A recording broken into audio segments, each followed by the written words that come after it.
Well, it's been a few weeks since we covered a movie playing in theaters, but we just couldn't pass up on the chance to watch Glenn Powell on the big screen in The Running Man. A new episode of Watch, Review, Repeat, centered on the newest film from director Edgar Wright, begins now.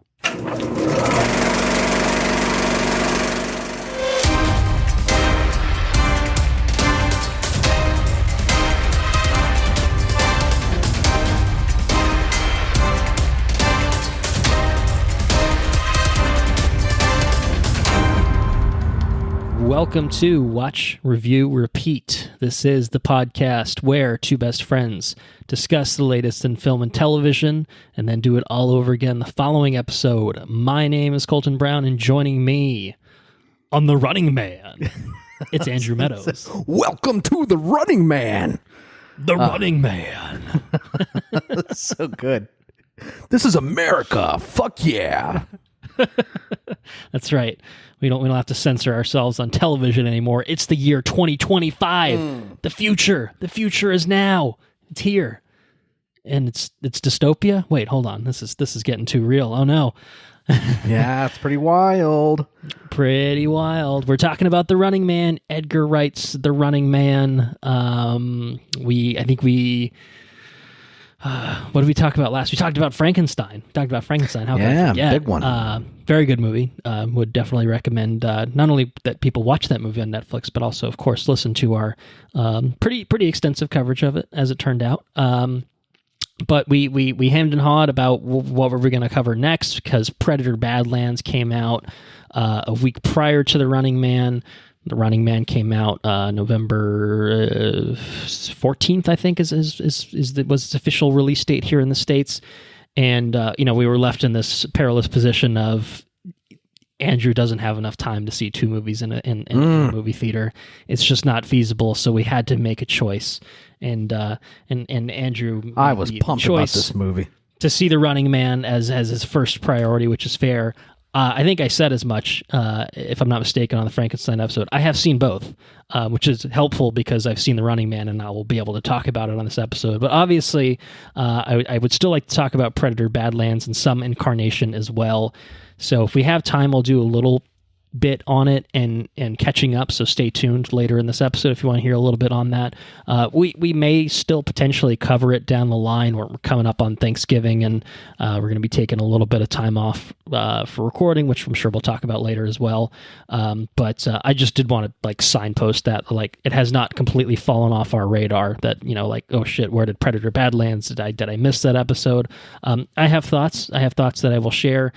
I have more extensive thoughts that maybe I'll share on a new episode of Brews, News, and Previews, which is the first time we're uttering the name of that little, type of episode that we're doing. It was technically in the episode teaser. It was a weird sort of thing where you'd hear it in the episode teaser, and then 5 minutes later, we're like, we don't know what we're calling this episode, but because you have seen it in the title. Anyway, we figured it out. We put our brains together and came up with something which, I don't know, I feel like it rolls off the tongue nicely. Maybe people disagree. Maybe people agree. Maybe people will like it. I don't know. Haven't heard anything. Anna said it was fine. And I was like, you know what? Good enough. Didn't get it grown. So it's good enough. Good enough for me. But anyway, yes. So maybe some fuller Predator Badlands coverage in the future. If nothing else, I will share some thoughts on it. Probably in multiple places. So that means we got to devote our attention to The Running Man right now. And because, this is the new era of Watch, Review, Repeat, we are gonna jump into it. And so I will tell you a little bit about The Running Man, and then maybe Mr. Andrew Mattis will have something to say about The Running Man in terms of some fun facts. Maybe just one. I don't want to press you for more than one. That might be optimistic. Mm-hmm. But what I can tell our listeners is that The Running Man is playing in theaters only right now. The film was written by Michael Bacall and Edgar Wright, directed, of course, by Edgar Wright, based off of The Running Man by Richard Bachman. Who's that man? Who is it? It's Stephen King. It's actually Stephen King. Big surprise. Yes, it's a Stephen King adaptation. The second Stephen King / Richard Bachman adaptation we've gotten this year with the Long Walk was another one, which, to be fair, I don't think either of us watched. No, I heard about it, obviously, though. we didn't cover. I heard it was good. Would like to check it out at some point. Anyway, not what we're talking about today. It's just The Running Man. The Running Man stars Glenn Powell, Josh Brolin, Coleman Domingo, Lee Pace, Michael Cera, Amelia Jones, and William H. Macy. It's about a man who joins a game show, The Running Man, in which contestants, allowed to go anywhere in the world, are pursued by hunters hired to kill them. Do you have a fun fact that you'd like to share about The Running Man? So I got a couple fun facts. It's all about the literature. You do have more than one. The literature of this book, of this movie. Of this, okay, the 1982 novel. Is that what you're talking about? Yeah. So, a fun fact. I don't know if you know this or not. There was a book called The Prize of Peril. It's a 1960. First, I'm sorry. It was written in 1958. 58. Okay. And The Prize of Peril. It's about a guy that has survived perilous reality television shows, and he makes it to the biggest one of all, where he is to be hunted by professional gangland murderers. And his journey is shown all over the U.S., and he receives help from viewers, the so-called Good Samaritans. And anyways, so actually, I guess it was published in 1960. I'm sorry. There's like all sorts of dates in here. And then written in later 58, published in 60. I don't know. So it says that it was collected in 1960. You know how they used to do short stories and stuff with how they used to publish them in magazines and science fiction. Yeah, and stuff? yeah. That's kind Right. of the way it was. Yeah. That makes sense. So, anyways, and then later under Richard Bachman, Stephen King wrote The Running Man, which the movie that we're talking about is directly pulled from. Right. But it's this Prize of Peril is a very, very, very similar kind of deal. Maybe it was inspired Stephen King. I don't know. But The Running Man is Richard Bachman's first published work, from what I understand. Published in 1982. And they later made it into an 80s Arnold Schwarzenegger movie. Yeah, that's right. And Stephen King was not a fan of that adaptation. Said Arnold played a completely different character than he originally wrote. And he was not a fan of that adaptation. So I'm excited to talk about this one. I haven't seen the original Running Man in quite some time.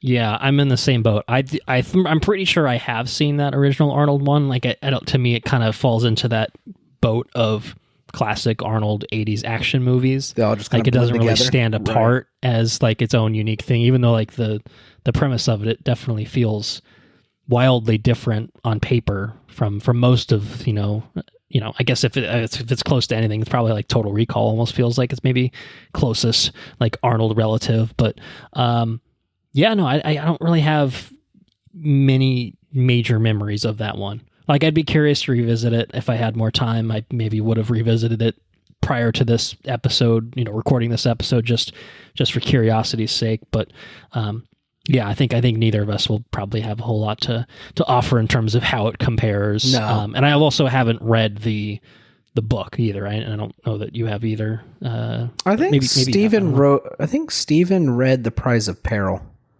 Okay, but I don't think he read The Running Man. Gotcha. So, anyways, cool stuff. Cool stuff. You got any fun facts? I have one fun fact which I'm going to sort of branch off of, because I think I don't remember when it came up. It may have just been when we talked about the trailer for this movie, but it was kind of just like, why did Stephen King publish this under a pseudonym? Yeah. Like, why was he Richard Bachman for like a few years there? Like, what's the deal?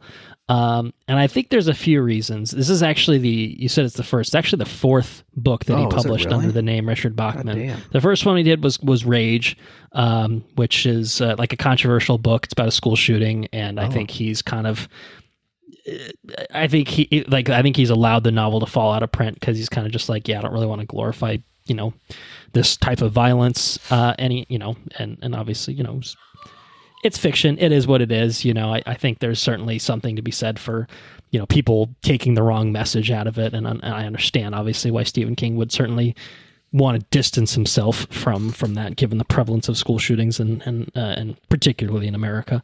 But after that, he did The Long Walk 79, Roadwork 81, and then The Running Man in 82. Man.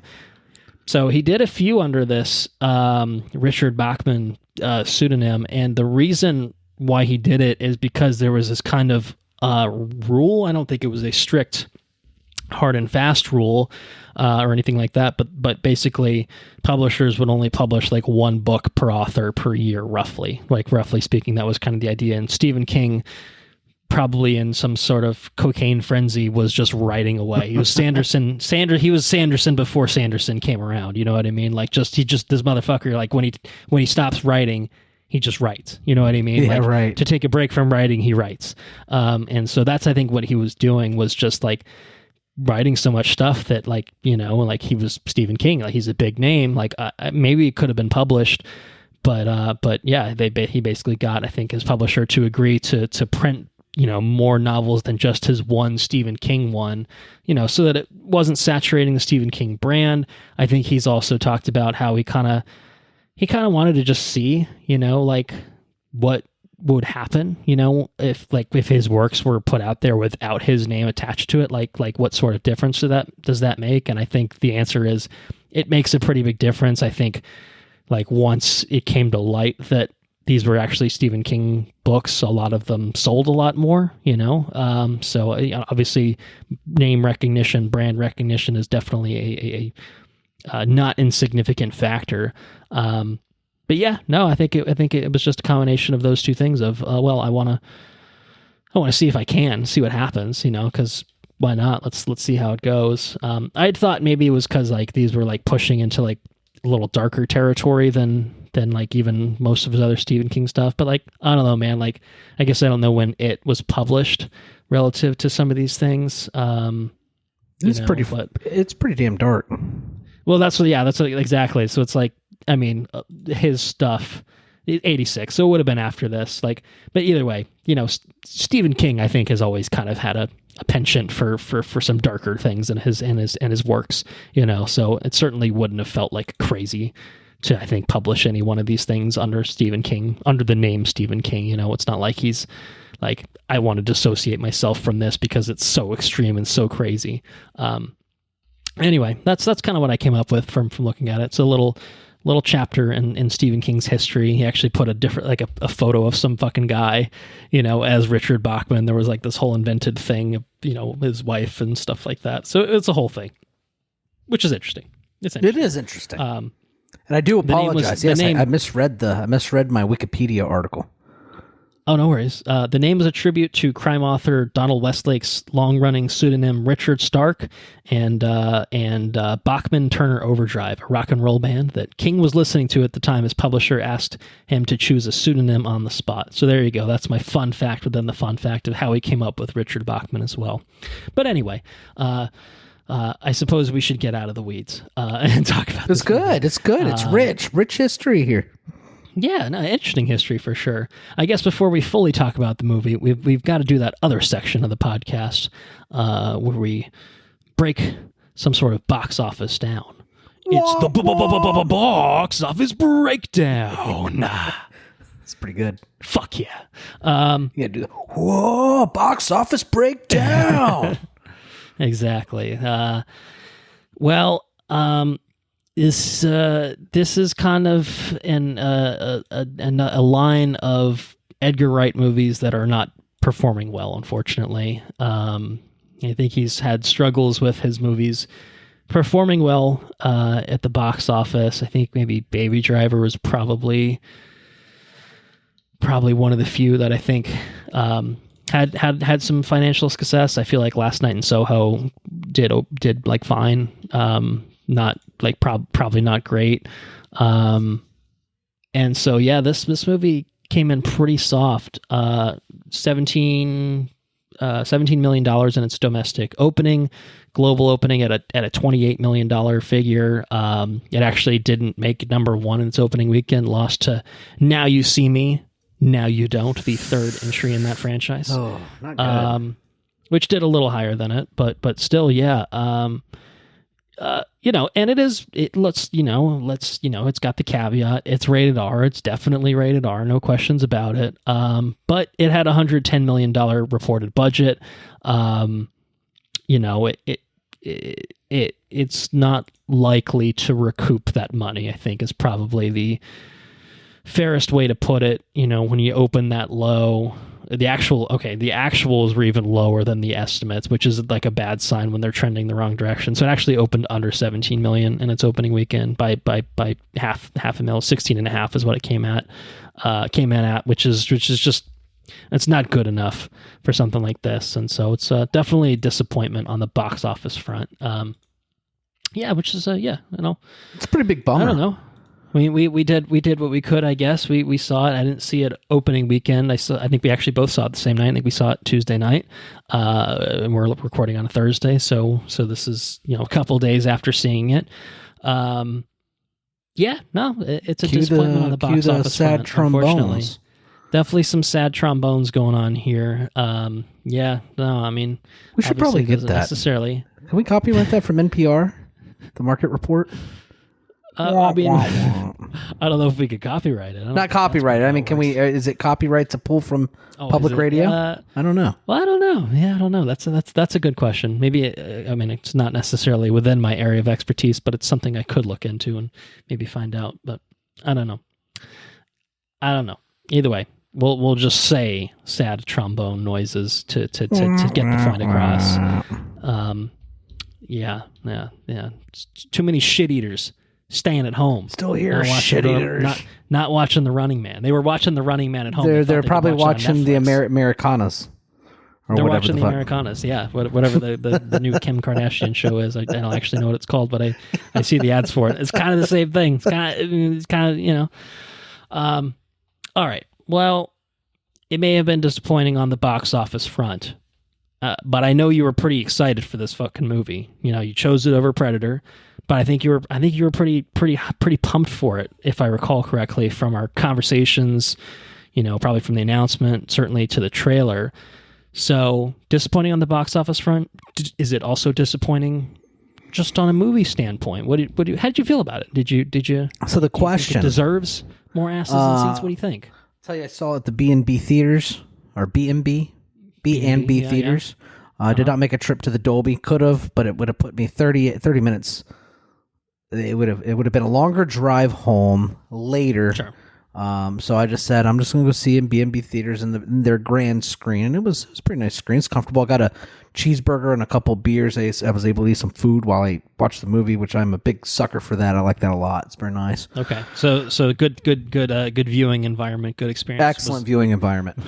Was there anyone else? It was also no. There was me, a couple to my left, and there were like 3 people down because I sat on the top. It's like a 2-tier theater. Okay. And there were like 2 or 3 people down there on a Tuesday afternoon. It was pretty sad. Probably indicative of the sort of traction that it's getting, unfortunately. I will say the question coming into this, because I had bet on whatever that app is, $10, that this movie was going to make 75% on the Rotten Tomatoes by Monday. I lost that bet, and did lose that bet. I said, and it wasn't like a huge loss, but it was technically a loss. I think it's like in the 60s or something. It's 66. I just checked. Yeah. 66%. I'm like, man. I mean, it had everything going for it. We've got our charismatic lead. We got Edgar Wright. Last Night in Soho. I wasn't the biggest fan of Last Night in Soho, but that's 75%. Okay. Yeah. That hit that mark for whatever that is, yeah. Yeah, so this is a dead ringer. Anyways, I lost my $10, which is bullshit. Anyways, so I came into this, I'm like, man, I know my boy can carry it. I know he can. Right? In between Powell and Edgar, right? We got this. I know they can carry it. And that's a fair I think assumption to make walking in the door. I would think, yeah. So what I'll say about this movie is, this movie's a lot of fun. Okay, all right. This is a good fun movie. I enjoyed watching this movie. For a couple different reasons. I'm in the middle of 1984. I think I'm almost finished with 1984. And this kind of slots in like right in there. Like it's right in the vein. I mean, this movie is, it seems like a relevant movie to be talking, it seems like a relevant story to be telling. Yeah, no, for sure. I would agree with that. And I feel like it's dripping with style, right? It's not, I don't think it's not Baby Driver, right? But I don't think it's not trying to be either, I think it's shot well. Yeah.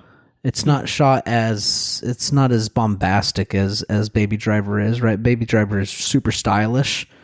This is a little bit more, this is not that. It's a little bit more tame than that. But it's still well shot, I think.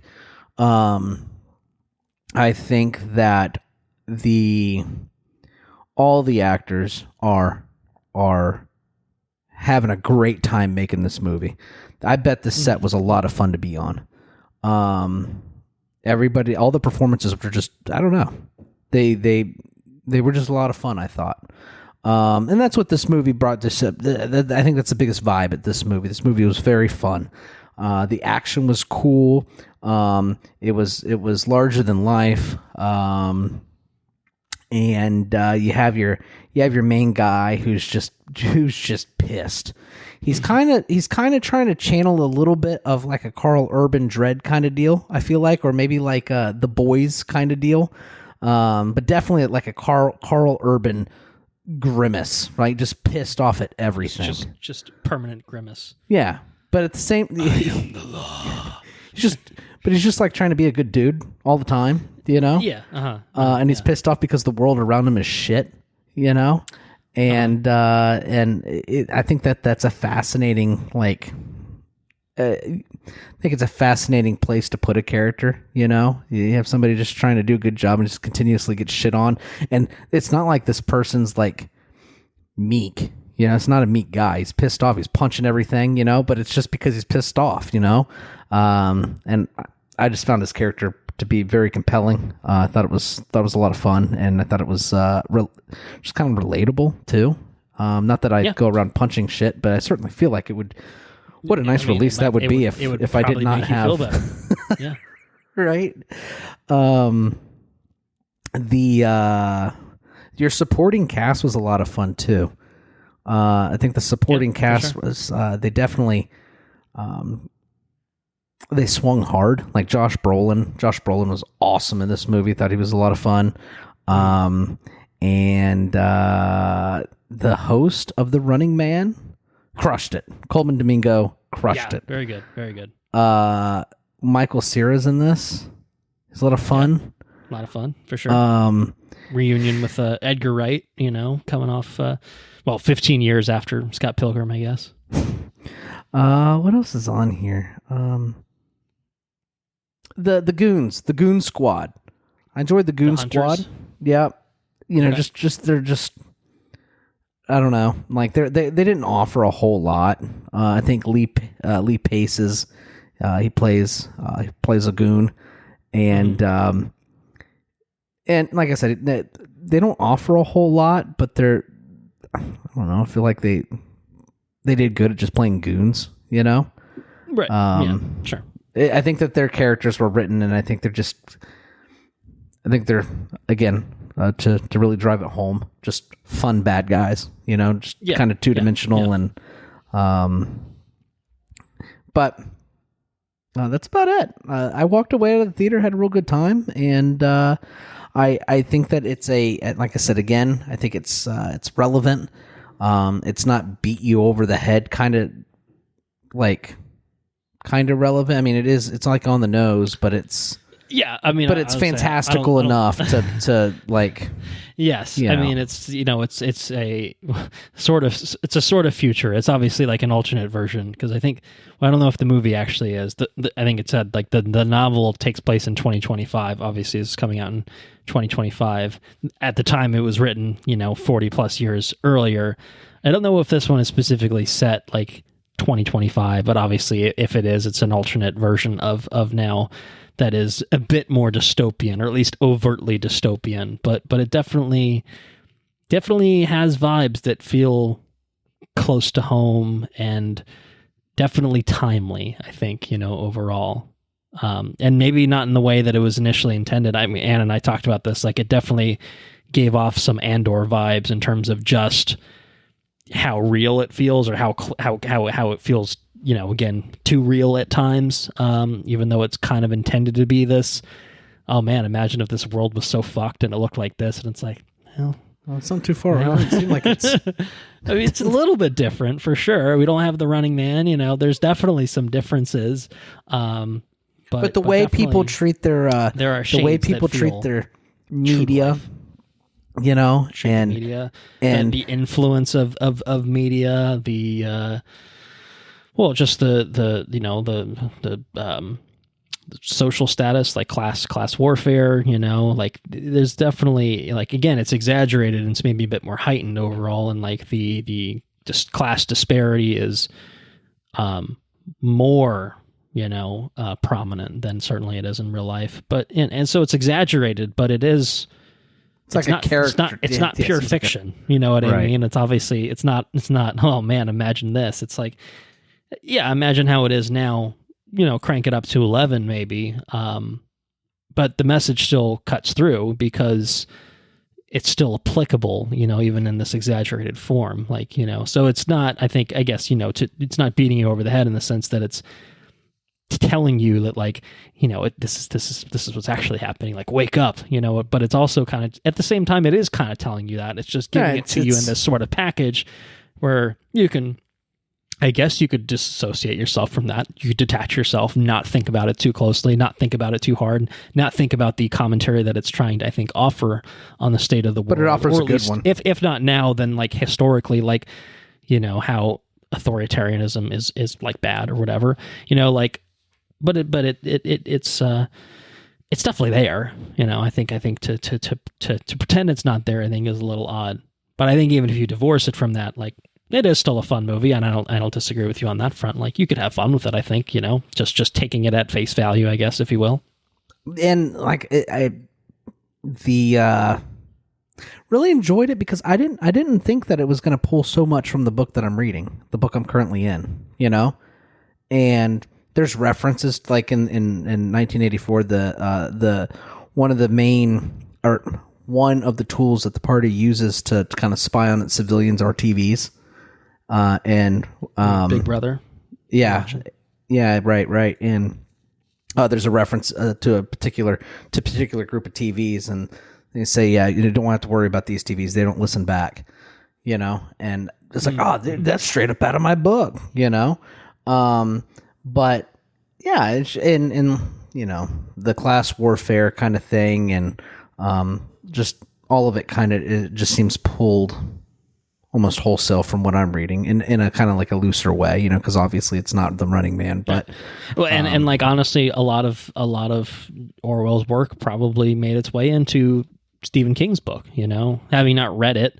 But like, just generally speaking, like, I think that doublethink is referenced in the book from in the Wikipedia. Like, I think there's probably a clear lineage of the short story you mentioned feeding into the Running Man, but also probably like, 1984 and its cultural relevance and commentary. I think is probably something. It's probably something that Stephen King read himself and sure made him think.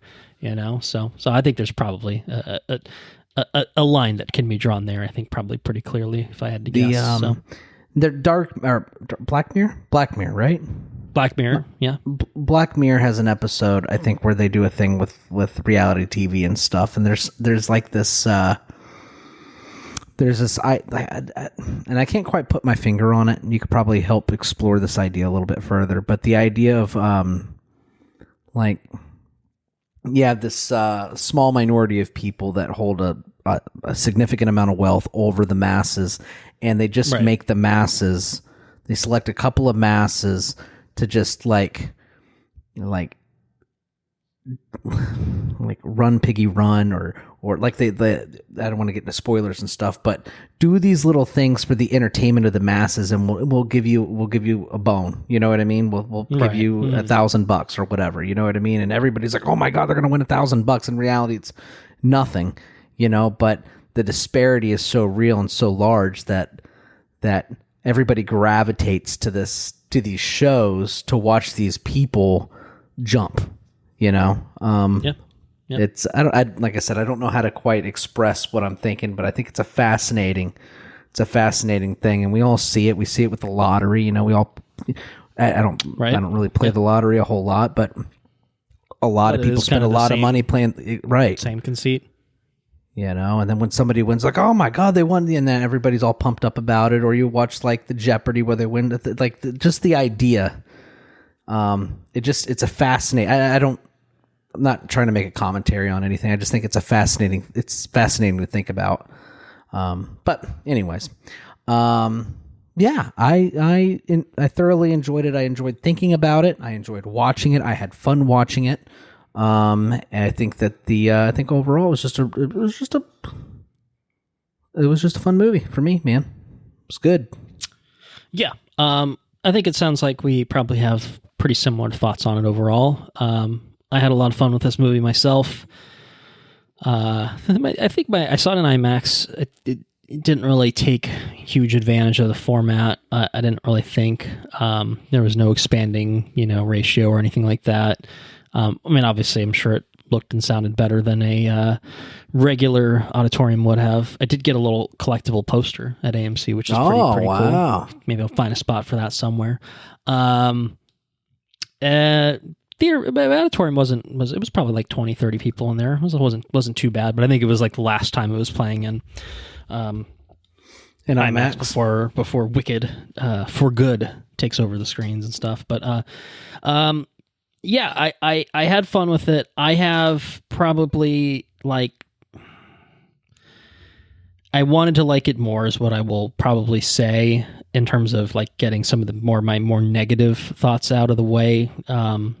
Because I do feel the same way, I think, pretty much about, I've obviously kind of said my piece in terms of like the commentary of it, and I liked that a lot, and I liked how full on it was. And it wasn't beating you over the head, like I said, or like you said. It was still fun to watch. It wasn't. It was still fun to watch. It wasn't at the cost of making a movie just so we can, tell you, how you should feel bad about, this or, why you should. I think it did. I think it handled the messaging effectively. Yes, is probably right. the best way that I can put it right now. While still giving you a fun romp of a movie with charming. That's the word I was looking for. I was looking for a romp. Yeah, and it's a fun concept that can be just viewed on its own as something that's just totally fun. Again, devoid of any sort of commentary. But I think adding the commentary on top of it, I think adds a little sharpness to it. It gives it more punchiness. It gives it a little bit more meaning of it all. Is like, yeah, I can enjoy this movie for the 133 minutes of action, of the romp, of the action, of following this guy, and rooting for him, maybe, or maybe not rooting for him, depending on who you are. But having that little extra bit on top, I think definitely makes it more worthwhile for me. The things that I think kind of held this back, I felt like there wasn't enough Edgar Wright influence in it. It felt a little, I think, kind of what you said, a little bit more straight up and not quite as stylish as what we've seen from Edgar Wright, certainly with Baby Driver, and I think even with Soho. I think I liked Last Night in Soho quite a bit. It's not my favorite of his, but it was very, very stylish, and I think really, really well shot. And this is definitely way more action-packed, certainly, than that movie was. But I felt like even the action was well choreographed and like fun to follow, but never really had that same spark of creativity that like I feel like all those car chases and Baby Driver had, or even in like both Hot Fuzz and World's End have really, really spectacularly like staged and choreographed action set pieces that this one didn't really. It never felt as Edgar Wrighty in a sort of way. It felt a little bit more punchy. Not as punchy, definitely a little bit more standard fare. And I don't mean that in a bad way, but it is kind of just like, well, you come to expect Edgar Wright to like give you his style like unabashedly, and it's here, you know, I think, but I think it's a bit more restrained. It's definitely more subtle. I've kind of heard just from like, you know, interviews he's given, I think this had a pretty compressed production time frame. Like I think they shot this like less than a year ago, and then, you know, obviously had posts and stuff like that. I have to wonder, this is just speculation, but I have to wonder if, you know, maybe a little bit more prep time could have helped, you know, with sort of the staging of that. Or, you know, if like they kind of had to do it straight up normal, you know, just regular choreography, because they didn't have as much time to really like what's the most creative and fun way that we can do this. It's like, well, we don't have time for that. We have time to shoot it with just things happening, you know, as you'd expect them to happen. And I don't know, that may not be the case. It may have been exactly what he intended, and he wanted it to feel a little bit more, you know, I don't want to say standard fare. Like, obviously, I'm sure his intent wasn't, I want this to be like every other movie ever made. You know what I mean? Like, but you know, maybe there wasn't an intent to kind of have the sort of stylings of his other movies that he's done. Like, that might have been a deliberate choice. I really don't know. And I felt like it just missed a little bit of a spark there. And I also thought the pacing was a little bit wonky. I think it was probably a tad too long. Like, I think it could have been trimmed by 10 to 15-ish minutes. I think if you get this right around 2 hours, like on the dot, I think it's a tighter experience, because there's definitely points, especially I think the second act, where it kind of feels like, I don't know, you know, it's a tough sort of thing because in theory, you know, this is not a spoiler, like the concept is he's the participant and the running man. He's got to survive for 30 days. So it's like, well, you know, is it going to be 30 days of movie? You know, like how is that going to work? Like, obviously you're going to have to jump somewhere, or, you know, structure it in a way where like you can't see all of that time. You have to make the choices about where you're tuning in, you know, to what Ben Richards is up to at this particular moment on the Running Man.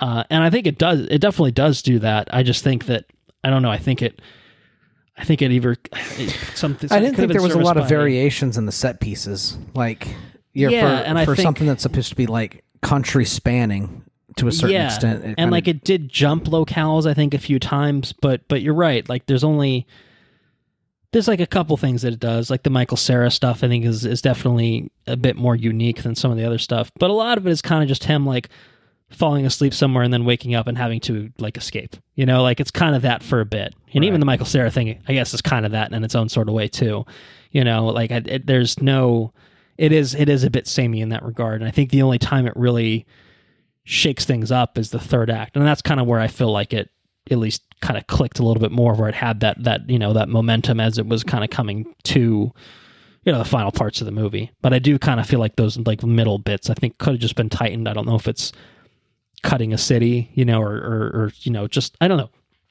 know what the easy fix is. I just know that it felt, I don't know, felt a little long in the tooth. Right. Then yeah.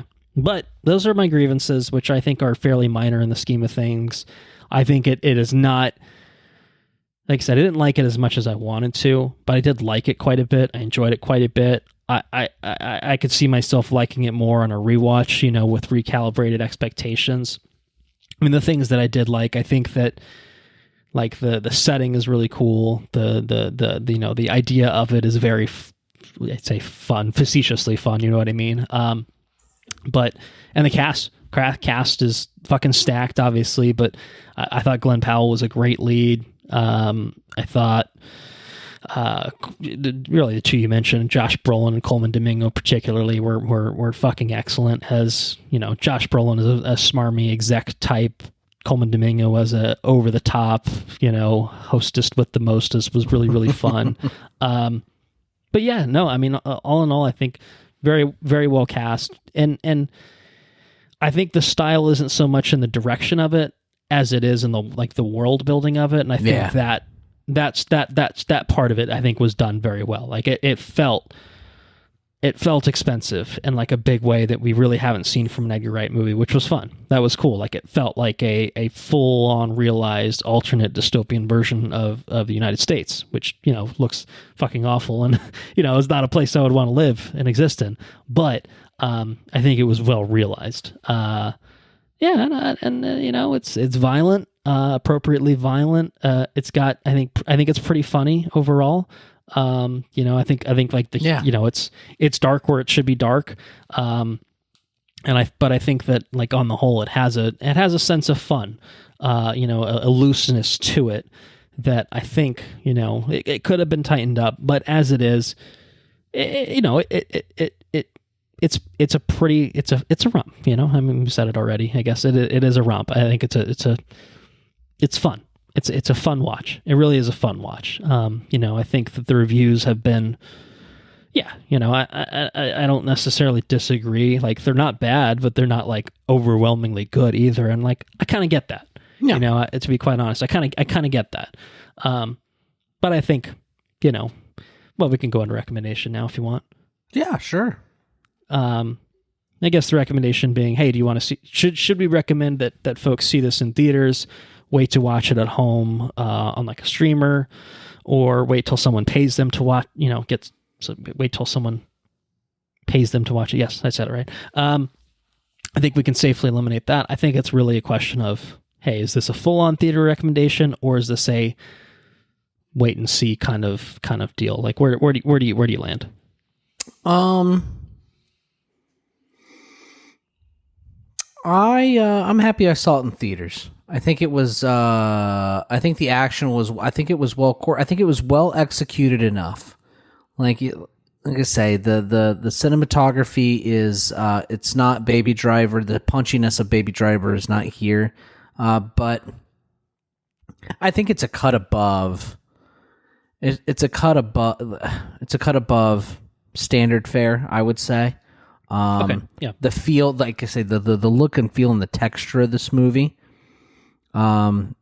Is Edgar Wright. I think the texture of the movie is Edgar Wright, whereas the look is not as punchy. It's almost like a dystopian Edgar Wright, right? It's like if you didn't have access to all the tools, we stripped away the most fun parts and just right? left sad Edgar Wright to do this. Yeah, it's almost like that. It's like a dystopian Edgar. So,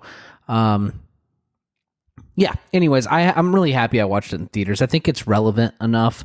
I think the message and the moral of the story is very topical and relevant enough to get out there and experience something like this, to where you can,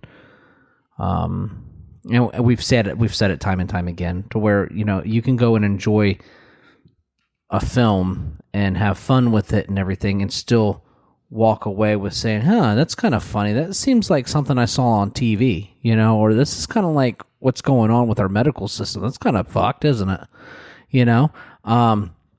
And you can kind of explore those thoughts and stuff, whereas you normally wouldn't. Somebody might not entertain those ideas otherwise, So, again, the art is important to the growth and to the just humanity in general.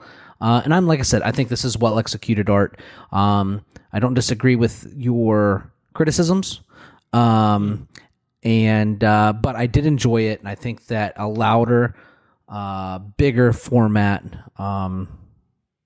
is a good place to see this movie. I think it's better than seeing it with TV speakers and on a 55-inch TV.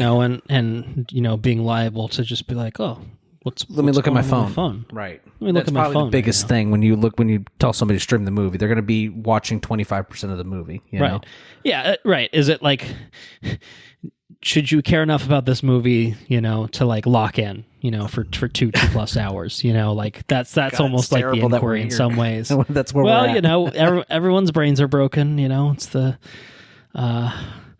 it was the whole thing I was reading about. I forget what it's called, but like Gen Z, like retail workers, like don't like look at you and like acknowledge you anymore. It's like the TikTok stare or Gen Z stare or something like that. Where it's just everyone's fucking brains are broken because everyone has been raised with like screens. I mean, obviously, you have young kids that like probably gonna fall into this shit when they get older too, just because that's just where society is. It's not a, it's just how it is now. But it's a fascinating thing to approach somebody at the car lot, or to have somebody walk into the office and they ask you a question and you talk to them.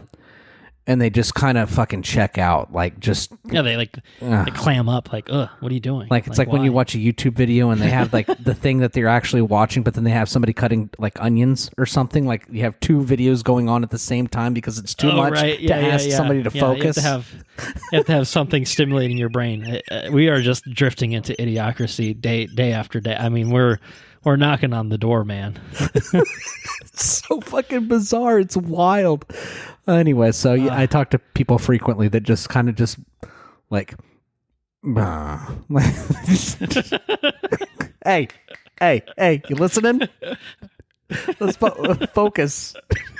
Anyway, everyone's brains are broken, so we're gonna see the theater so you can't look at your phone, okay?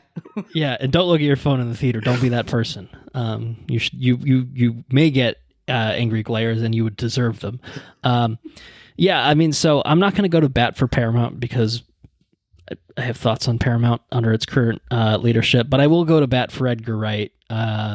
This is not his best work, but I feel bad, man. Like, this guy just always has his movies kind of flounder at the box office, and I think it's never really a reflection of his work, like his work ethic, like his passion for movie making. Like, I don't know, I just don't understand why it doesn't seem to have this sort of connection with audiences. Like well, obviously bizarre because if you talk to somebody about Edgar Wright, they're like, oh yeah, it's like every movie is just like, yeah, they watch it like 5 years after, like, oh, that was good, I didn't even know this came out. And it's like, so who's like, is it like, who are we blaming? Is it Paramount? Like, I feel like this had pretty like solid marketing, reach. Like I think it's been out there. I think it's just people don't care. I don't know. Or, people are like, yeah, I'm living that. I'm good. I don't know what it is. But yeah, if you're going to see this, I mean, I think you'll kind of know, if you watch the trailer for this, if you have seen an Edgar Wright movie, if you've seen the Arnie one, or read the book, like you have a general sense of kind of what this is. And I think if nothing else, maybe our review is maybe, told you a little bit more about kind of what to expect from it. But like, I think you'll kind of know, generally speaking, if you'll potentially enjoy something like this. And I think it's probably fairly accessible. It's never, I mean, it's definitely violent. Graphic here and there, but not, I didn't think overly so. No. No worse than any general rated R movie that has gun violence in it. You know what I mean? So I think from that standpoint, like, I think that, if you feel like you have an interest in this, go see it in theaters. I think that it definitely is a movie that, like you said, would benefit from that. It would definitely benefit from, trying to put your phone away for 2 hours. Honestly, you would benefit from putting your phone away from, not you, but everyone would be, like, generally speaking, like, we should all have 2 hours of quiet time. And I don't mean sleep. I told, not to get into the weeds here, but I told a coworker, I said, listen, dude, you just, what you got to do. Okay. Just go and sit somewhere for an hour. Just exist somewhere in an hour in a quiet space.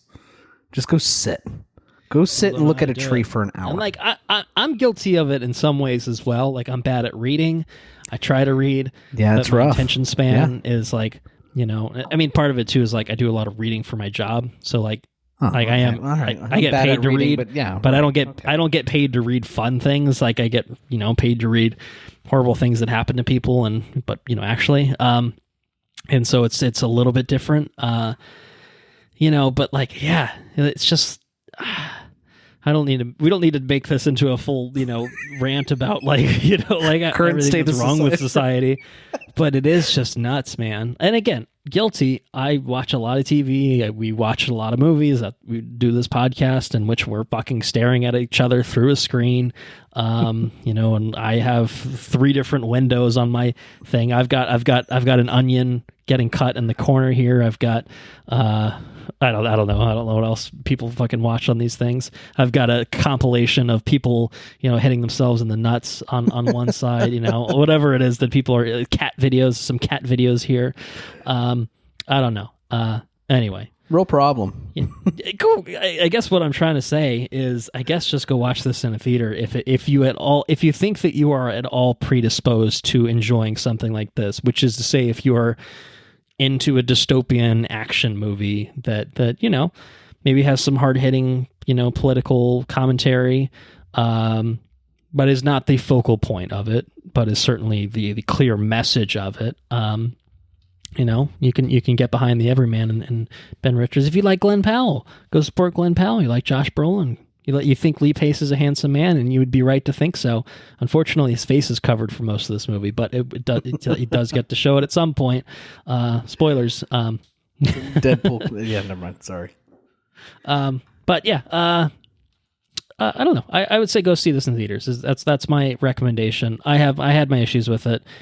As I said, it's not Edgar Wright's best, but do it for Edgar Wright, who is my 5th favorite director, as some people might have heard on episode 300. I love Edgar Wright. I love his style. I wish there was more of it in this movie, but what was in this movie made it worthwhile, for sure.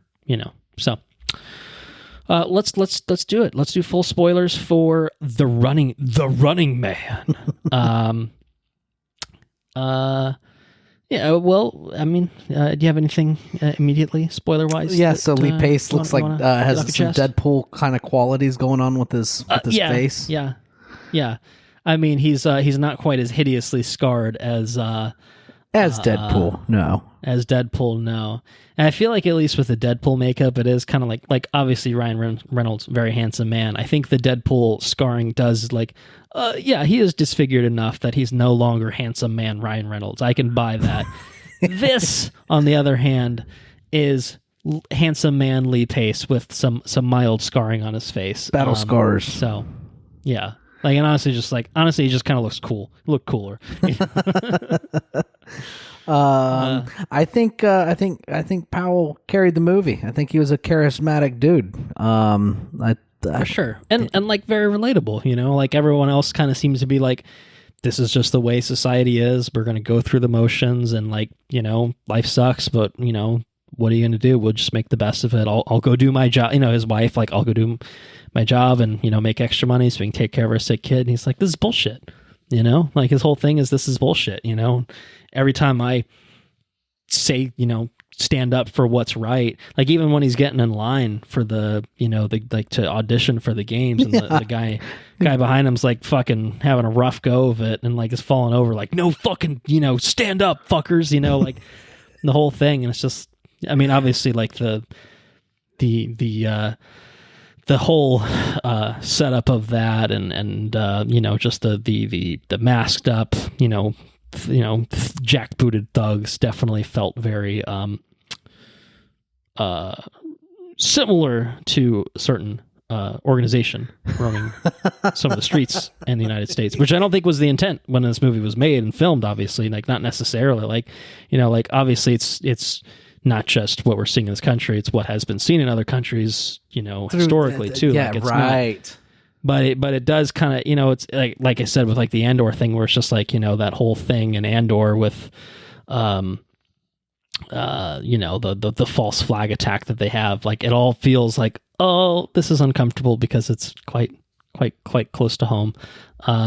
This definitely has those elements in large part, and especially that scene, particularly just setting up this old guy's everyone's so desperate to just do whatever they can, that they're willing to just, go audition and do on this, like the wheel game, like let's get a fat fuck on the wheel just to torture them and see if they can answer questions, right? And if they can't, we'll just horribly maim them as they fucking run off this hamster wheel. Like it's awful shit, obviously, but it's just like, oh, it's fun, and it's entertainment, and it's just like we're just gonna continue to disintegrate the brains of the masses with just force feeding them this sort of bullshit, but also the little hopium, right? Of like, hey man, you could be the running man. You get 1 billion Arnold Schwarzenegger dollars. You know what I mean? Like, so yeah.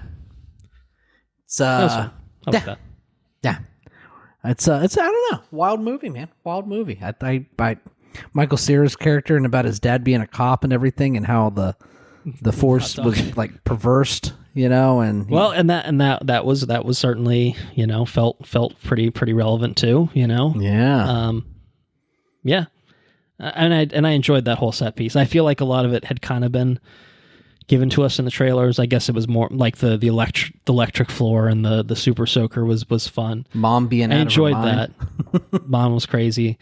I thought Mom was gonna take a bullet in the head, just as like a little fuck you of like, look, I'm helping, look, I'm one of the good ones, and then she just gets fucking wasted. But didn't actually work out that way. Yeah, that was good fun. I enjoyed that. Just all the little Home Alone traps and stuff like that. I mean, Michael Cera was just generally speaking very fun in this. Yeah, he was. But yeah, well, it did work out well for him, I guess, overall. But fucked up bad. Yeah, there's a lot of people just getting fucked up bad, in brutal ways for sure. The other two Running Man participants among them enjoyed the kids with the flamethrowers. Oh yeah, that was gnarly. That was You've earned you've earned cereal for the next year. Yes. Oh God, it's all just. Like, you couldn't help it's a really interesting dichotomy, right? Because like in the theater, like you're probably laughing at all this shit, but it's because of how fucking over the top and horrible it all is. Like that's the only appropriate response. Like, yeah, you could be appalled, like you should be appalled, but it's like it's not what this movie is at the same time. Like it's some dark humor, so overt about how dark and like shit everything is that like you have to look at it with like a little bit of humor, right? Like I think it's very much intended to be. It's like Starship Troopers-esque. I was listening to something with I think Edgar Wright was talking to Josh Horowitz on Happy, Sad, Confused podcast, and it is definitely, or it might have been something else. I can't remember. I was listening to a few different things that Edgar Wright has done, like as part of the press junket for this movie, and I do think he's definitely like mentioned like Verhoeven. Has been like a strong influence, and I think you really feel that for sure. In terms of just like RoboCop, Starship Troopers are wildly entertaining, great action movies, but also with a point, with a message. Yeah, and that's the entire point of it all. Like you can enjoy it again for the sake of enjoying it, but it's trying to tell you a little bit of something. Like, hey, pay attention. There's something more here. We're not going to hide the ball. We're going to give it to you in an entertaining package and stuff like that. But it's there. It's there. We're not hiding it. It's not a secret. You don't need to have a 2-hour podcast to pull it out of there. I mean, we're doing that now. But it's not. I think most people could watch The Running Man or RoboCop or Starship Troopers and kind of get that, out of it at the same time. So we were talking. Sarah and I were talking. DNA. Talking about her students and stuff she was teaching and stuff, you know what I mean? The Running Man is the central idea of this movie, right? The show, this and that, the action and whatnot. But the theme of this movie is so much more, and it's well. I think the theme is very well executed, and the central idea is the dressings and all that make it so fun, Yeah. Yeah, it's. I think it's the mark of an Edgar Wright movie. It might not be as flashy as some of his other movies. Right? But I think a lot. I think the trapping. I think the bones are still there. For sure. Yeah, I wish it was just a little bit more in that direction. Sure. Like I think that's what you expect. You expect him to. It's do what that. we expected. I think the trailer kind of gave it looked like it was going to be right, and it felt like it's there, and I think it is still very much knocking on that door. So yeah, I wish it was just a little bit, more fine tuned. I think to be like a classic, like. I thought it was going to be. I thought it was going to movie. be the greatest hits of Edgar Wright. Is what I thought it was going to be. Well, and like following on to our last episode where Frankenstein did feel like, oh man, everything Del Toro has done to this point, like he put it into Frankenstein. Like that movie would have been very different had it been made 10 years ago. I don't know if the same could be said about this movie. I think Edgar Wright could have made this movie 10 years ago. It'd probably look a little bit more shit because the VFX wouldn't be as good. But I think in terms of like it felt like a step back for his personal sensibilities, and whether or not that's deliberate, I don't know. But it definitely didn't feel like, oh shit, like he's made 10 movies and like this is like he's put it all together. Right. It didn't feel like that. No, it didn't. Which is not to, I mean, it is to somewhat diminish the movie overall, but not to say that it's bad. It's not to say that it's not worth watching or anything like that. Obviously, like, still had a lot of fun with it, but it didn't feel like the refinement of the Edgar Wright experience that we maybe thought even from the trailer, like I said, that we were going to get. So it's, I wish it was that. It wasn't, but I accept it for what it is at the same time. And like I said, I think on a rewatch, I could see myself having a pretty good time with it. Because I do think it has a lot in it to like, so. What else is there? Anything in spoilers? I think probably the ending is probably, something to talk about. But I don't know if there was anything else to the body of the movie that that come to mind for you. I think it's. I mean, it's like you said. There's a lot of the set pieces of you got the towel thing, which is fun. Yeah, that was very fun. A little thing. You get to see some Glenn Powell. It's very brief. It's very brief, ladies, but a little bit of Glenn Powell booty for anyone interested in such things. Yeah, because he does that, and then I don't even know where he was. Was that in Boston, or was Boston next? He meets up with. I guess that was all in the same place. He meets up with the kid and his brother who help him out, and then send him on his way, I guess, to Michael Cera, maybe.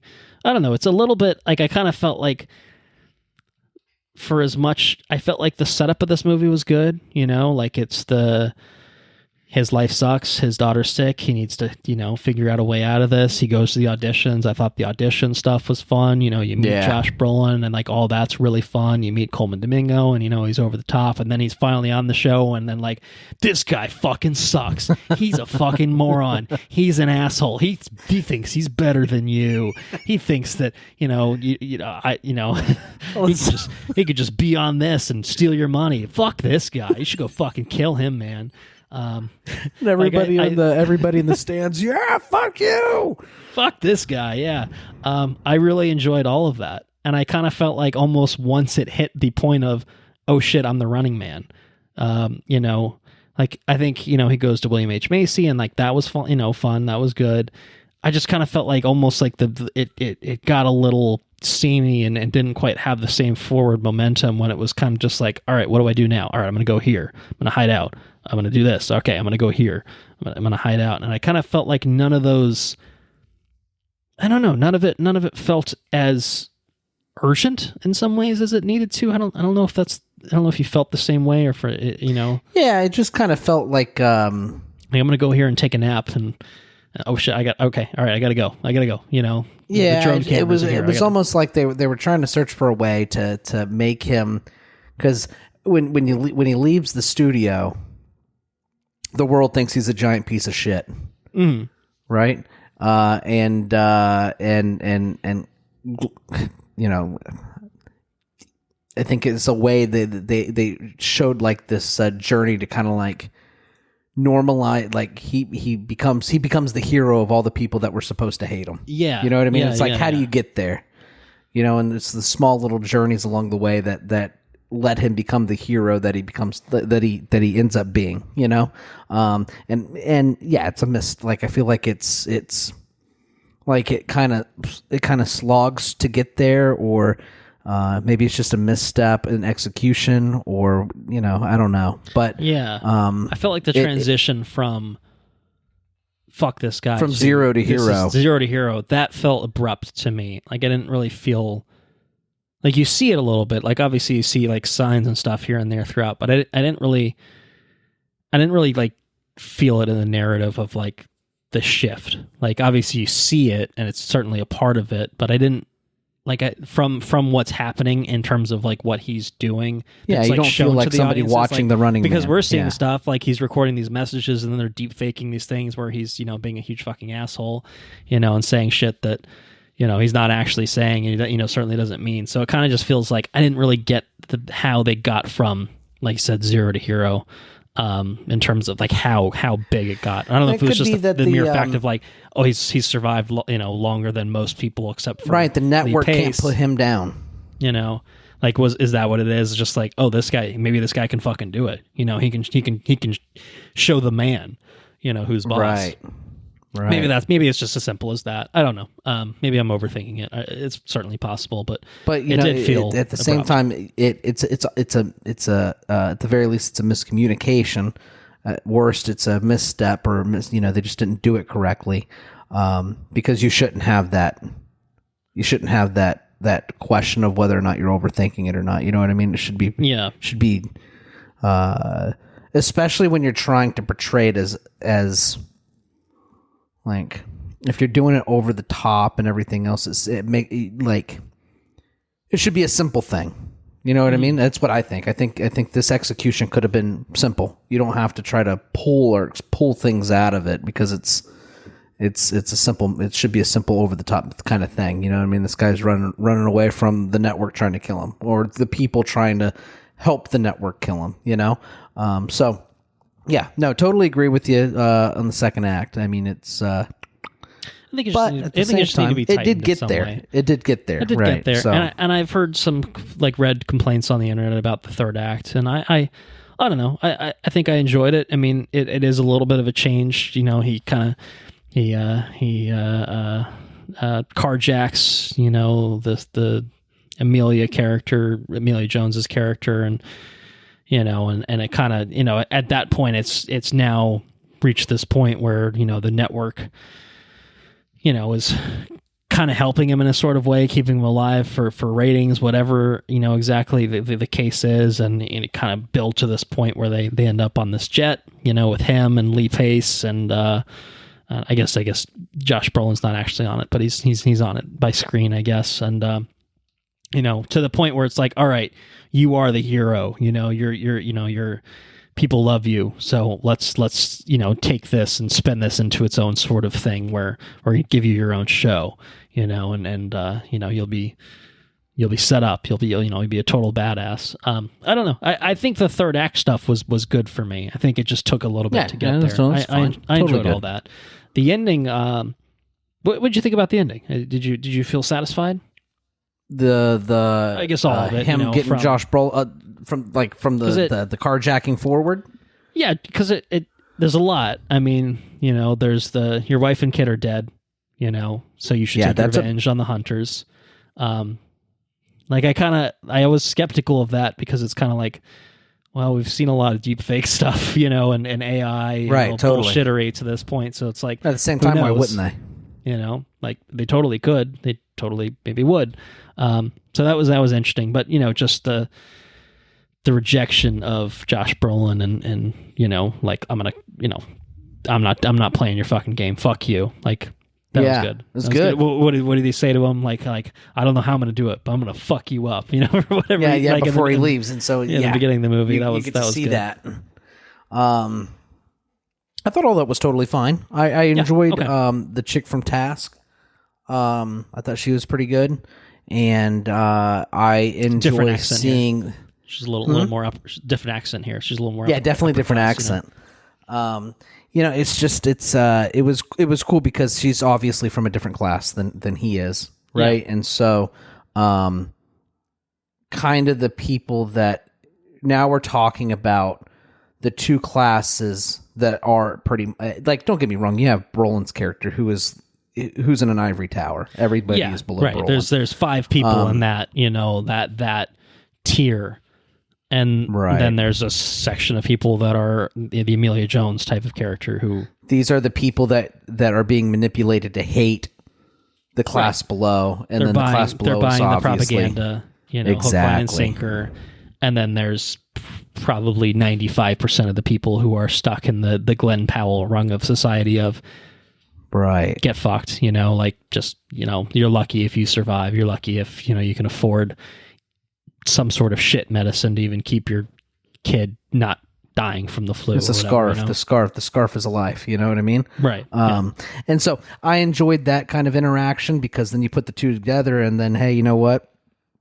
Yeah, fuck these guys. Obviously there's an issue here. You know what I mean? It's right. And you see how sucked into it she is, and the way that she's just like fucking, lets loose on him when he's like, all right, let me hear it, just tell me how you really feel. And then, once she kind of realizes like, oh wait, no, they are full of shit. You do kind of see, the switch go off, which was kind of interesting. It's good, man. The only war is class war. It really is. It's pretty good. I like it a lot. Well, I mean, I don't like it a lot. But it comes down to, and you see it in kind of a big way, with the sort of, I guess, loose epilogue of this, right? Yeah. The revolution, is now. You see things going poorly for Josh Brolin. He says, I'm going to be the host now after Bobby T says, I'm Bobby out of here. It was good. That was good. Yeah, it was fun. I like seeing. I had no problem. I didn't have any problem with it. I had to wrap it up. I don't know. I thought the actual literal final stuff of like he fucks him up. He gets he's gonna shoot him in the fucking head. Like I don't know. It felt like yeah. Nice simple stuff, man. Simple stuff. Fuck those people in the ivory tower, man. Yeah. Then you get the and then his wife's really alive. Eat the rich. Nice. Yes, that is nice too, for sure. And the kid makes it out too. It would seem. I don't know if you. I'll leave it vague in case you ever want to read the novel, or if anyone's listening wants to read the novel. I think the novel ends in a bit of a darker fashion, which is incorporated in this movie. But I think this movie goes past. I think where the book sort of ends things. I will say that, not having read it, but having looked into it just to see out of curiosity, because I think Stephen King has given, you mentioned he did not give the Arnold Schwarzenegger one his seal of approval, but he did give this movie his seal of approval. It's good. Stephen King approved, and also watch, review, repeat approved, I think. Yeah. Do you have anything else for spoilers? Or no, that's it, dude. For The Running Man? I like I said, I had a lot of fun with it. So I'm glad I went and took the truck to a movie theater. I'm glad that we talked about it, and it was good. It was good. It could have been better, but it was good, and it was good fun. So would recommend. I have no regrets myself, and I got the poster. I don't feel embarrassed to own it, and I can see myself revisiting this in the future. Yeah, so good fun. Well, there you have it. That is The Running Man. The Running Man.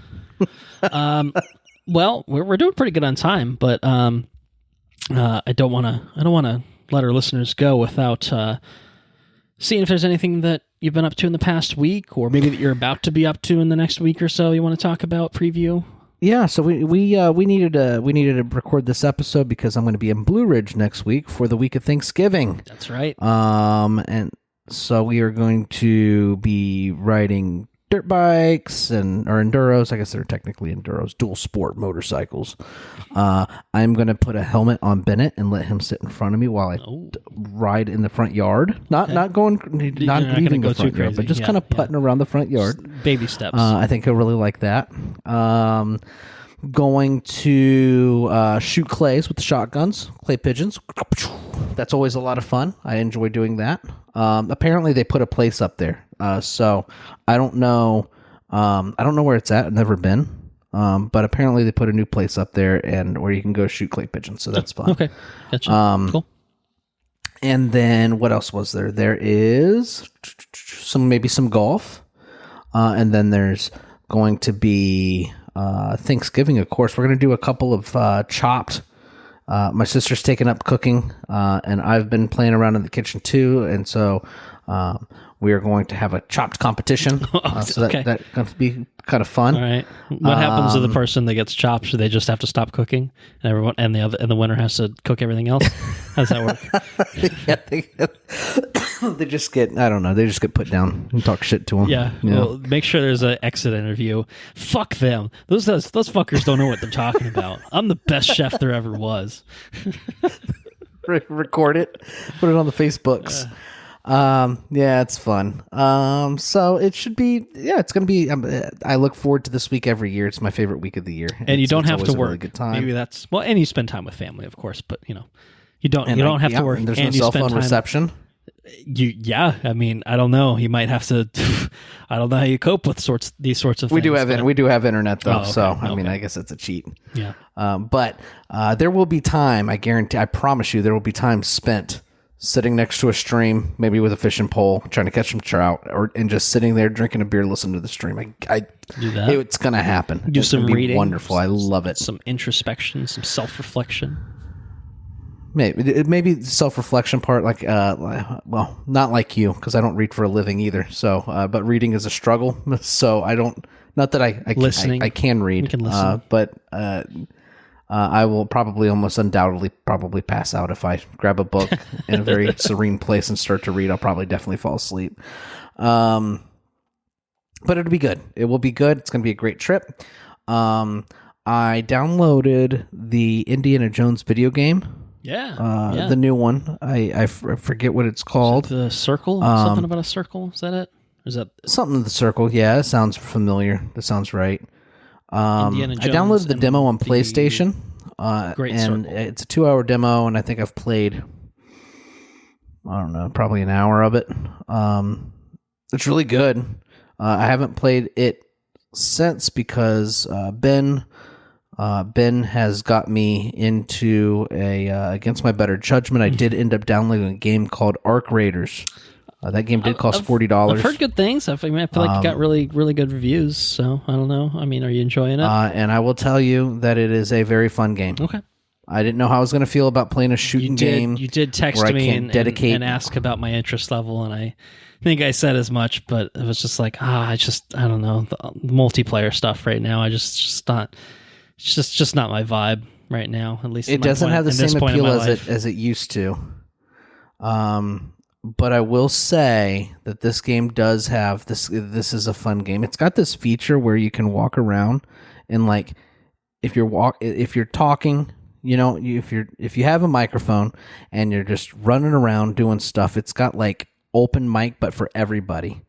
And they treat the audio really interesting. So if you're outside on the other side of a wall, it's muffled audio. And then so you can talk loud and then you can hear that person louder. It's really awesome how they did the audio. Okay. If you're in a tunnel and you're hiding behind a barrel and you're like, hey, don't shoot, I'm friendly, and then you wave your arms, don't shoot, I don't have a gun, or whatever. It's a lot of fun. And then you can kind of lie to people and fuck them up, and steal their shit. And that's pretty cool. Okay. I've done that a couple times. And then people have fucked me up in return. Yeah, But it's been a lot of fun. It's been pretty cool. And that's pretty much it. So what about you, dude? What you been up to? So I did see Predator Badlands.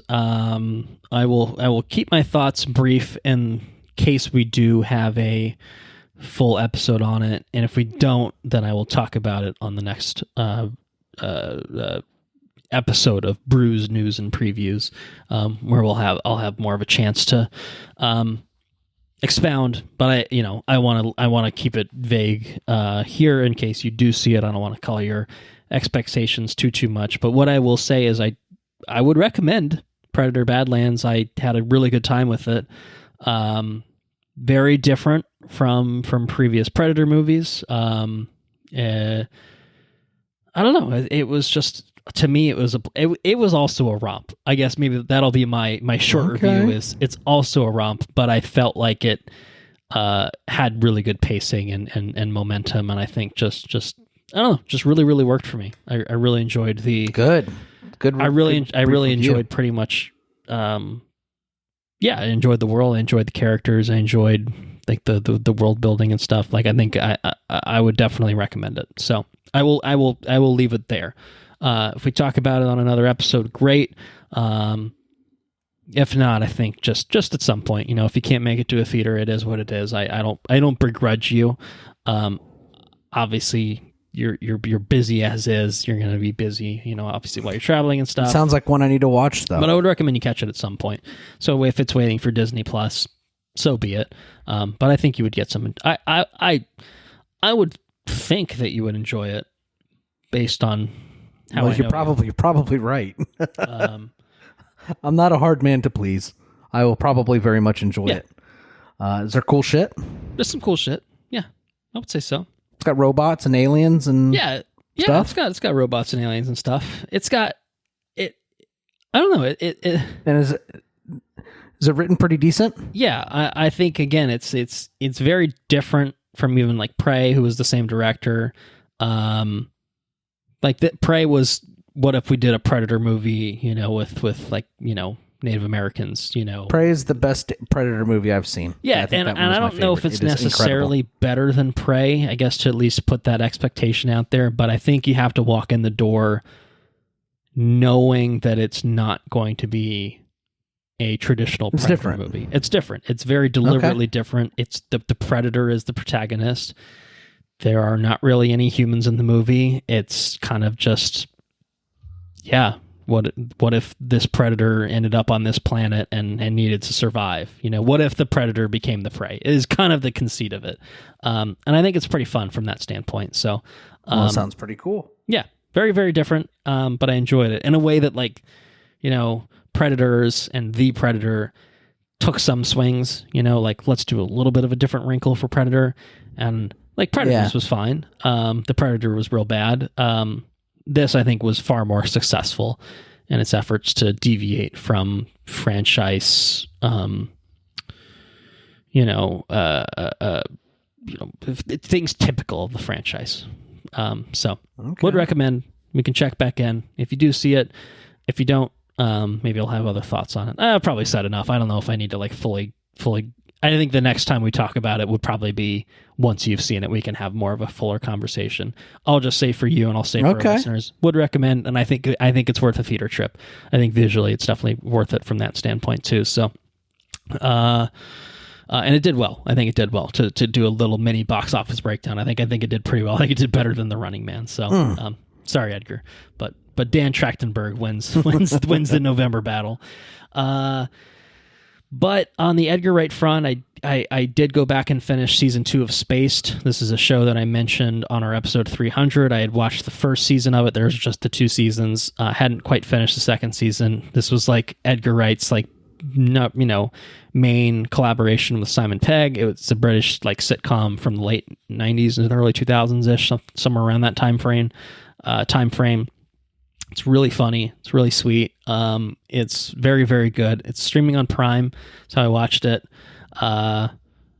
It's British, very British, but it's just very fun. Like a lot of nerdy references, and it's very, very, very, very, very, very Edgar Wright coded in terms of just the style of it. Like it is, all episodes are directed by him, and every episode is just dripping with his style and sensibilities. And so it was I finished it before I watched The Running Man, and so I think it almost made it more stark, just of like how full on that was in terms of like Edgar Wright doing his whip pans and montages and just like his little classic sort of things that he does that we've seen in most of his movies that were kind of here and there in The Running Man. Fast zoom. Does he do that fast zoom? Yeah, there's a lot. Like everything that you can think of that like Edgar Wright has done was in Spaced in some fashion at some point. But just really, it's fun. It's a fun show. It's Simon Pegg and I think Jessica Hines, I think is her name. They're like two kind of losers who move into a flat together and figure out life together, and it's quirky, sitcoms. His best friend is Nick Frost, and yeah, they've got a neighbor, they've got a landlord. It's all good. I would just recommend it. I don't want to get too into it right now, but I would recommend it. I think it's very fun, and I think it holds up. 20, 25 years on or whatever. So, last thing I'll mention here to try to keep this relatively abbreviated, which I'm probably struggling and failing at right now. We are doing really fucking well on our Stranger Things rewatch, is what I'll say. We finished season 1 as a Frankenstein's, as a recording of Frankenstein. We finished season 2 as of the recording of this episode. We have finished season 2. We have not started season 3. Funnily enough, I was actually listening to our episode we did Once Upon a Time, episode 13, back in 2017, where we talked about Stranger Things 2, because I was just like, I don't know, how did I feel about this 8 years ago? I liked it quite a bit then, and I still like it now, with the one caveat of that fucking awful episode where Eleven fucks off to Chicago to meet her lost sister. Oh yeah, so stupid. And it's just as bad as you probably remember it in your head, and it has not aged any better. It is not dry aged or anything like that. Let's put it that way. It's real bad. It fucks up the pacing of the season in a big way. All her all the the sister, all her friends, just the fucking just terribly cast, and just the dialogue. It's all, that episode is so bad, it's outrageous that it's technically a Stranger Things episode, because everything else is really quite good. And I don't think the second season is as good as the first season anyway. You know what I mean? The first season has that sort of spark and magic that's really hard to recapture. And I think the second season handled it very smartly of, Elle is off with Hopper and they're kind of on their own sort of track, separate from Dustin, Lucas, and Mike. You throw some new characters, you throw Max in there. And I think Max is great. I think she's a really fun, great addition to the group.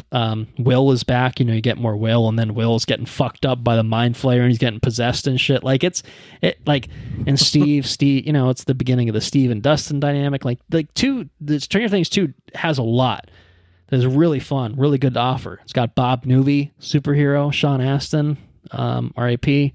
Not Sean Astin, he's very much alive, but Bob Newby is not.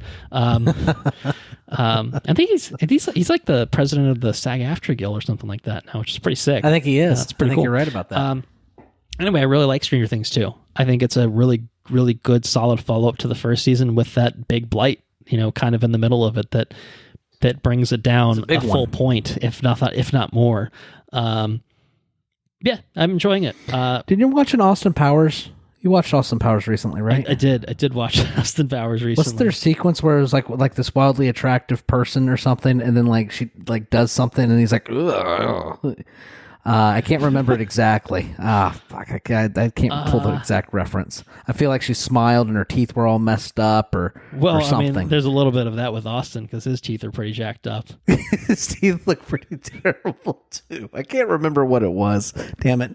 Anyways, that's almost like season 2 of Stranger Things. It's like that whole episode was just fucking terrible. Some real jacked up teeth going on there. That's for sure. Yeah, no, it's a shame. But I guess they learned their lesson because I think they've pretty much ignored that episode in every season they've done since then. Will they revisit anything in that episode in the final season? That's what I'm curious to find out. Are they going to have to close every chapter and be like, you know what, we're good. We can just pretend that never happened. One of my favorite shows, Friday Night Lights, did that. Had a really bad second season, some really bad storylines that were really dumb and stupid, and then they just pretended they never happened, which it's not the worst idea. So anyway, we're gonna keep plugging along. We're gonna watch Stranger Things 3, and I would bet by the next time we record, we're gonna be maybe even done with it. Working our way through it. We're less than a week away from new episodes dropping. We won't be caught up by then, but I think our goal is, I think a actually attainable, feasible goal is to actually be caught up by the time, probably by Christmas when the second batch of the new episodes drop. That's still more than a month away. I think we can do it. We're making pretty good time. 4 we'll get bogged down in with the longer episodes, but I think we're gonna be fine. So making good pace, and it's just a good show. It's just so bingeable. It's so watchable. It really is good. If anyone hasn't watched Stranger Things, just start from the beginning. Get on the fucking train. You've been get on the train. You still have a little bit of time, almost about a decade, which is crazy. But those kids are 30 years old now, not literally, but might as well almost.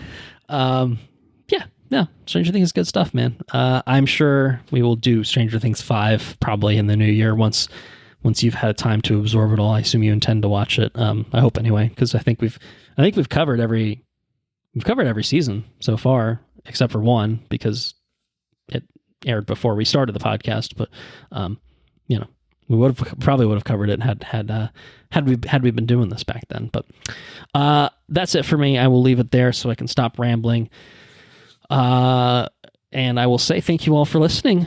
To wrap things up, if you enjoyed what you heard, please spread the word. We are on Patreon. At patreon.com/watchreviewrepeat. You can get early access to our regular episodes. We're at about a 40-day window for putting out bonus episodes. Maybe it'll happen. Who's to say? I don't know. I have an idea that I'm going to run past Andrew after we get off. Once we hit the stop button on the recorders. I don't want to spoil the fun. I want to see what he thinks. We'll see if it's attainable, see if it's feasible. We've got, we always have big ideas, big, grand visions, but, life sometimes gets in the way. So we'll see. We'll talk to him. Time. Yeah. We'll see what happens. Our website's watchreviewrepeat.com. Something of note, I realized that Squarespace had a search function embedded. So I've added a search bar at the bottom of the main page and also on the all episodes tab. So if anyone wants to tinker, they can't remember something from like, did we cover this? Did we talk about like this trailer on a random episode? If it's in the episode description, it shows up in that. It's actually pretty cool. So, you play around with the website. I feel like people probably don't go to the website very much, but maybe there's more incentive to do it now. We're also on the socials, facebook.com/watchreviewrepeat. At watchreviewrepeat on Instagram, watchreviewrepeat.bsky.social on Blue Sky. If you have any questions, comments, or suggestions, send them our way to watchreviewrepeat@gmail.com. If you've got something to say, send it our way. This is a busy November. If you have thoughts on anything that came out in November, Predator, Frankenstein, The Running Man, Wicked when Wicked comes out, I'll be happy to hear some thoughts on this big November. I guess it'll be December by the time we actually reconvene. But yeah, if you've got some thoughts on these big November movies, Zootopia 2 is actually technically the end of November as well. So it's fucking stacked. Big month. November. Stacked month. But yeah, if you got thoughts on anything, send them our way. Intro and outro track is Mechanolith by Kevin MacLeod at Incompetech.com, licensed under the Creative Commons by Attribution 3.0 license.